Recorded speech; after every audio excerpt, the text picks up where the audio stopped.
श्री स्वामी समर्थ. कोणाच्या घरी लक्ष्मी वास करते? एकदा हा व्हिडिओ नक्की ऐका. घरात धन कशामुळे येते? घरात धन केव्हा येते? मनुष्य धनवान केव्हा बनतो? आज मी तुम्हाला या व्हिडिओमार्फत धनवान बनण्याचे काही कारण सांगणार आहे. तुम्हाला एक विनंती आहे की तुम्ही हा व्हिडिओ शेवटपर्यंत नक्की ऐका, ज्यामुळे तुम्हाला मी सांगत असलेलं सर्व काही व्यवस्थित समजेल. प्रिय मित्रांनो, एका नगरात निर्धन नगरीत पती पत्नी राहत होते. ते रोजच्या रोज मोलमजुरी करायचे आणि त्यांच्या परिवाराचे पालनपोषण करायचे. एके दिवशी त्यांच्याद्वारी 3 साधू आले. त्या स्त्रीचा नवरा काही कामास्तव घरातून बाहेर गेला होता. ते महात्मा त्या स्त्रीच्या घराजवळ गेले आणि बाहेरून आवाज देऊ लागले. आवाज ऐकून स्त्री घराबाहेर आली. तेव्हा तिने पाहिलं की दरवाजावर 3 साधू उभे आहेत. ती त्या साधूंना म्हणाली, "मी तुम्हाला ओळखत नाही." "हे महात्मा, आपण कोण आहात?" त्या साधूंनी सांगितलं, "आम्ही तिन्ही साधू तुमच्या घरी जेवणासाठी आलो आहोत." "हे मुली, तू मला जेवण देशील का?" ती गरीब स्त्री म्हणू लागली, "नक्कीच महाराज, तुम्ही माझ्या घरी या, मी तुम्हाला नक्कीच जेवायला देईन." तेव्हा ते महात्मा म्हणाले, "हे मुली, तुमचा नवरा यावेळी घरात आहे का?" तेव्हा ती स्त्री म्हणाली, "नाही, ते थोड्याच वेळापूर्वी काही कामास्तव घराबाहेर गेले आहेत." तेव्हा ते तिन्ही महात्मा म्हणू लागले, "हे मुली, मग आम्ही तुझ्या घरात प्रवेश करू शकत नाही. परंतु तू काळजी करू नकोस. तुझा नवरा घरी येईपर्यंत आम्ही तुझ्या घराच्या बाहेरच राहू. जेव्हा तुझा नवरा घरी येईल तेव्हा आम्हाला बोलावून आतमध्ये घे." प्रिय मित्रांनो, अशा प्रकारे ते तिन्ही साधू त्या स्त्रीच्या घराच्या दरवाजाबाहेरच बसून राहिले. थोड्या वेळाने त्या स्त्रीचा नवरा घरी परतला. त्या स्त्रीने तिच्या नवऱ्याला त्या साधूबद्दल सांगितले. तिने सांगितलं की खूप वेळ झाला हे 3 साधू आपल्या घराच्या बाहेर बसले आहेत. त्या तिघांनाही जेवण हवे आहे, परंतु तुम्ही घरात नव्हता, यामुळे ते तिन्ही साधू घरामध्ये आले नाहीत.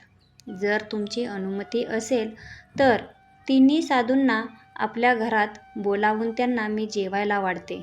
नवरा बोलू लागला, "यामध्ये विचारण्यासारखं असं काय आहे? तू आत्ताच जा आणि त्या तिन्ही साधूंना बोलावून घेऊन ये आणि त्यांना जेवायला वाढ." आता नवऱ्याने अनुमती दिल्यानंतर ती स्त्री त्या साधूंजवळ पोहोचली आणि म्हणाली, "हे महात्मा, आता माझा नवरा घरी परतला आहे. कृपया तुम्ही घरात या." त्या स्त्रीचे म्हणणं ऐकून ते महात्मा म्हणू लागले, "हे मुली, आम्ही तिन्ही साधू कोणाच्याही घरात एकत्र प्रवेश करत नाही, कारण आम्हा तिघांमध्ये एका साधूचं नाव धन आहे, दुसऱ्याचं नाव सिद्धी आहे आणि तिसऱ्याचं नाव प्रेम आहे.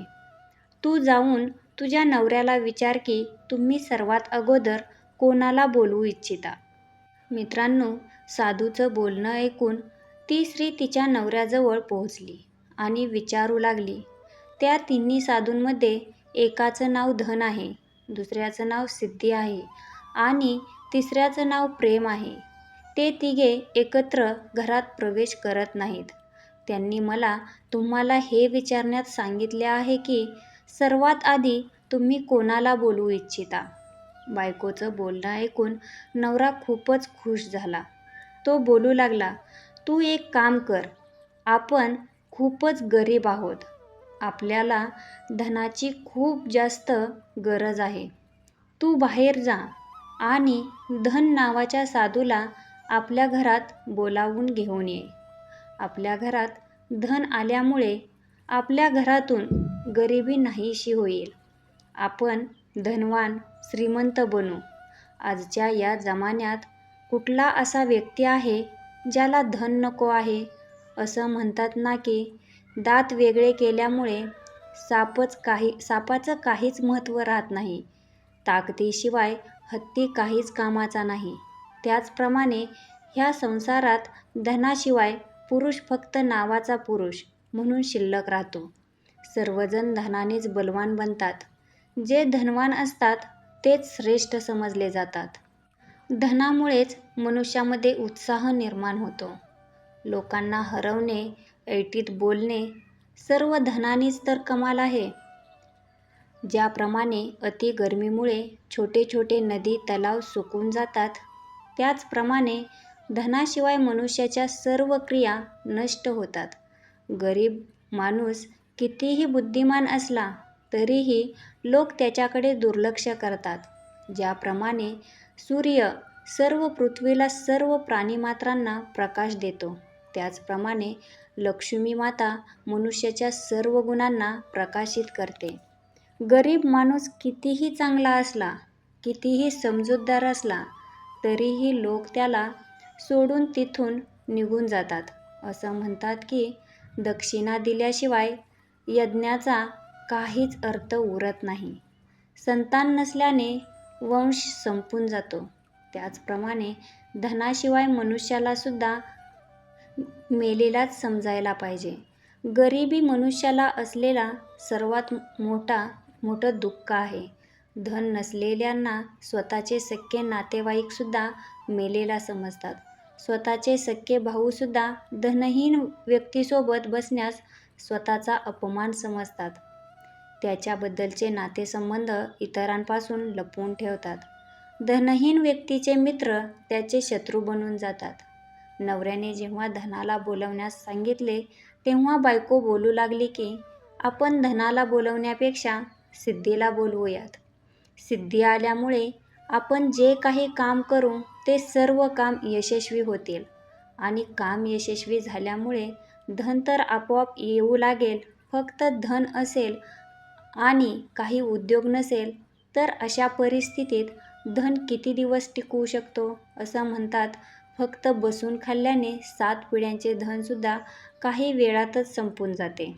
जर आपल्याकडे उद्योग असेल आणि सिद्धी असेल तर प्रत्येक कार्य सफल होत जाईल.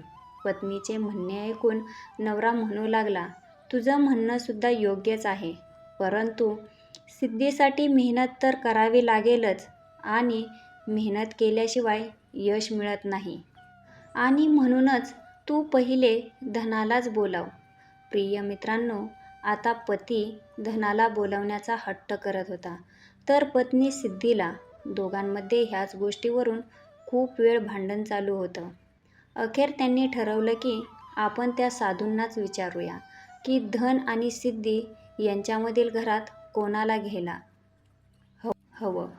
मित्रांनो, आता ते दोघे नवरा बायको बाहेर जातात आणि त्या साधूंना विचारतात, हे बघा महात्मा, आम्ही कोणत्याही निष्कर्षापर्यंत अद्यापही पोहोचू शकलो नाहीत.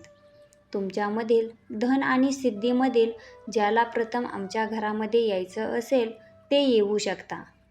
त्या दोघे नवरा बायकोचे बोलणे ऐकून तिन्ही साधूंनी एकमेकांच्या तोंडाकडे पाहिले आणि काहीही न बोलता तिथून माघारी परत जाऊ लागले. त्या तिन्ही साधूंना माघारी जात असताना पाहून ती स्त्री विचारू लागली, अरे महाराज, तुम्ही अशा प्रकारे मागे फिरून का चालला आहात? जरा थांबा. तिन्ही साधूंनी थांबून उत्तर दिलं, हे मुली, आम्ही तिघेही साधू अशाच प्रकारे प्रत्येकाच्या दरवाजाजवळ जातो आणि प्रत्येक घरात प्रवेश करण्याचा प्रयत्न करत असतो. जो माणूस लालची बनून धन आणि सिद्धीला बोलावण्याचा प्रयत्न करतो आणि प्रेमाला बोलावत नाही, अशा वेळी आम्ही तिघेही त्यांच्या दरवाजाजवळून माघारी परत फिरतो. आणि जो मनुष्य त्याच्या घरात प्रेमाला बोलावतो, अशा मनुष्यांच्या घरात आम्ही तिघेही ठराविक कालावधीच्या अंतराने प्रवेश करत असतो. तुम्हा दोघांच्या मध्येही आपापसातील प्रेमाचा अंतर्भाव आहे. तुझ्या नवऱ्याला धन हवे आहे आणि तुला सिद्धी. जर तुमच्या दोघांमध्येच समजूतदारपणा नसेल, आपापसात प्रेम नसेल, तर अशा वेळी तुमच्या घरात ना धन येईल ना कोणत्या कार्यात सिद्धी येईल. आणि म्हणूनच आम्ही तिघेही निराश होऊन इथून परत चाललो आहोत. असं म्हणतात की जिथे प्रेम असते तिथे धन आणि सिद्धीची कमी नसते. लालची व्यक्तीला तुम्ही सोन्याचा डोंगर जरी दिलात तरी तो खुश होणार नाही. आणि ज्या लोकांच्या मध्ये प्रेम आहे अशा वेळी जरी त्यांच्याकडे 1 रुपयाही नसला तरी सुद्धा असे लोक नेहमी आनंदी असतात. जिथे प्रेमच नाही तिथे तो माणूस धन घेऊन काय करणार आहे? प्रेमाशिवाय धनाला काहीच मोल नाही. आम्ही पाहिलंय की मोठमोठे धनाधीश, मोठमोठे अधिकारी पत्नीमुळे, मुलांमुळे दुःखी होऊन आत्महत्या करून मरून जातात. त्यांच्याकडे धन खूप होतं, परंतु आपापसात समजूतदारपणा, आपापसात प्रेम नव्हतं. त्यांच्यामध्ये प्रेमाचा अभाव असल्यामुळे घरात नेहमी क्लेश, भांडण होत असतात.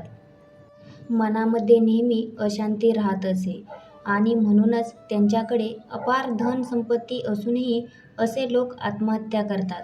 असे धन त्यांना प्रेम मिळवून देऊ शकले नाही आणि म्हणूनच म्हणतात की प्रेमाविना धनाला काहीच किंमत नाही. ज्याप्रमाणे म्हातारपण सुंदर रूपाला नष्ट करतो, अशा धैर्याला संपवते. मृत्यू प्राणाला संपवतो, त्याचप्रमाणे दोष पाहण्याची सवय येणाऱ्या धनाचा नाश करत असते. क्रोध लक्ष्मीला नष्ट करतो. दुष्ट लोकांची सेवा केल्याने तुमचा चांगला स्वभाव नष्ट होतो.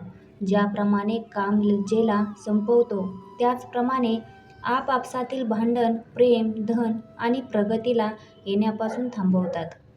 मनुष्याच्या घरात धन येण्याचं सर्वात मोठं कारण आहे त्याच्याद्वारे केले जाणारे शुभ कर्म. शुभ कर्माने लक्ष्मीची उत्पत्ती होते, प्रतिभेने लक्ष्मीची वृद्धी होते आणि हुशारीने लक्ष्मीची सदैव वृद्धी होत असते.